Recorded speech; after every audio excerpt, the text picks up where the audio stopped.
Councilmember Gregorie? Yes, sir.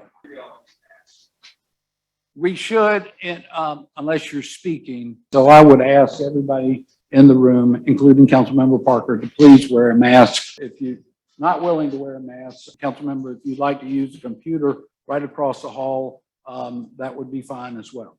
That would be your choice. Thank you. So Ruth, if you join me up here, we have this program, y'all, where we honor every month a minority or women-owned business.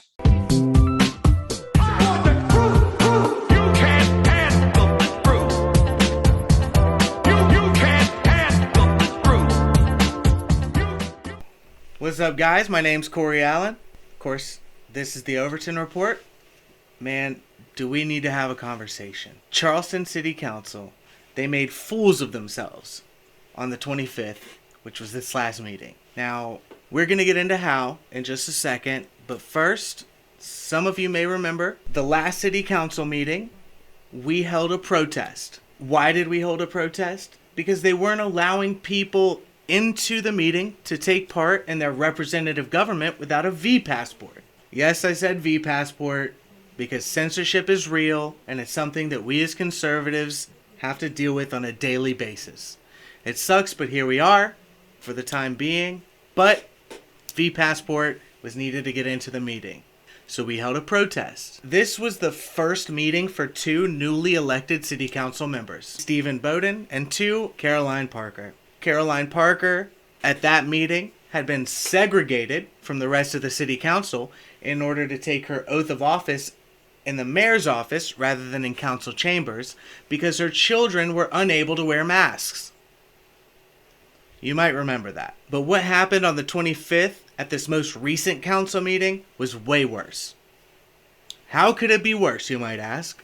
Get ready. Council member Caroline Parker was forced to pack her things up on live TV and leave the chambers because she could not wear a piece of cloth over her face.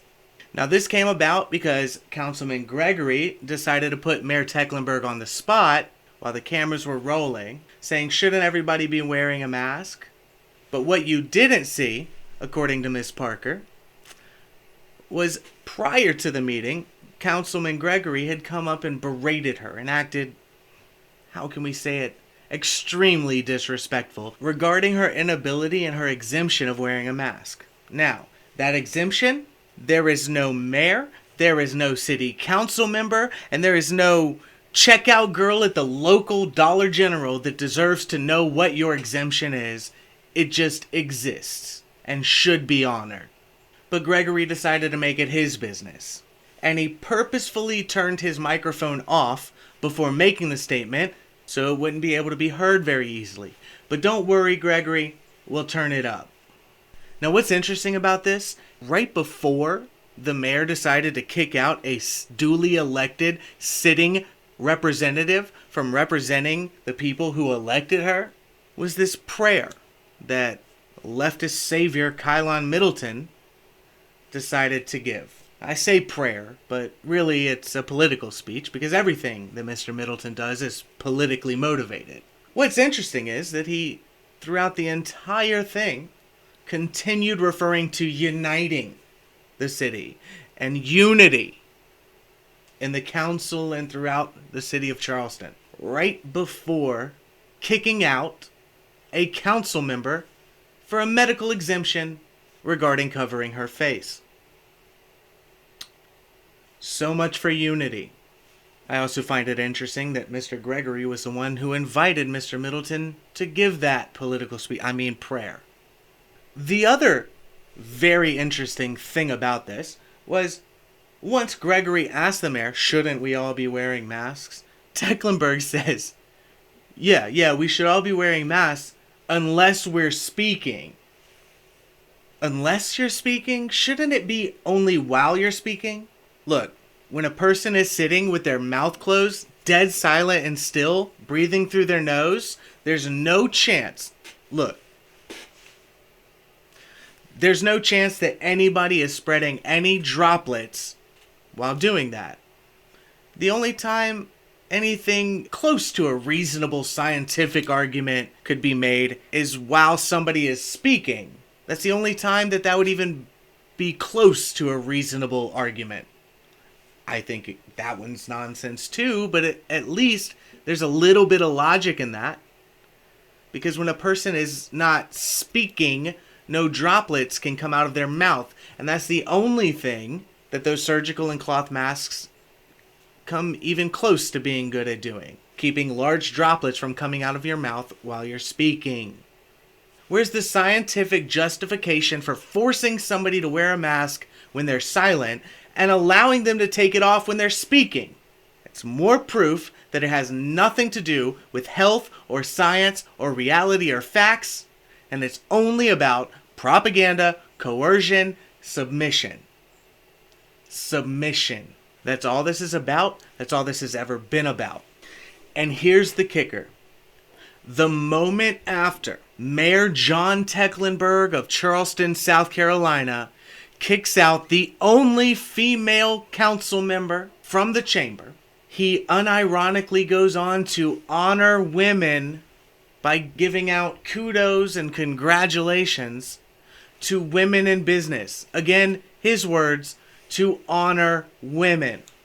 Literally just disallowed the only female member of council from taking part in council.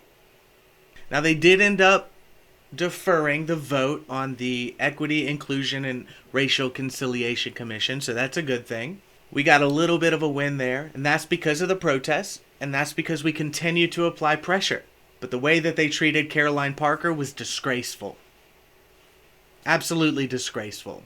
And understand, the way they treated her is only a continuation of the way that they treated the citizens of the city at the last council meeting. And it's only a precursor to the way that they will treat more people tomorrow. If you haven't stood up already, you need to. But if you need to find a way, and you're not quite sure how or what your place in this movement might be, reach out.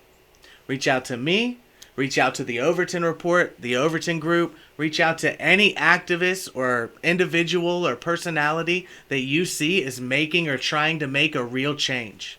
Because I'll tell you what, we are winning. I know you see what's happening in Canada. I know you saw us in D.C. last weekend, 50,000 people. All races, all creeds, all ethnicities, all political stripes, all religious denominations, all standing for liberty together. And it is only continuing to grow. So thank you guys for your support. My name's Corey Allen, of course. This is the Overton Report. Don't forget, sign up below here at theovertonreport.substack.com. That'll get uncensored truth directly to your inbox. Follow us on Telegram. That's t.me/Overton Report. Search us on Rumble. Search us on YouTube. We're on Gab, Gitter, MeWe. Just search at Overton Report and we will pop up. Thank you guys so much for your continued support, and we are going to keep this pressure on.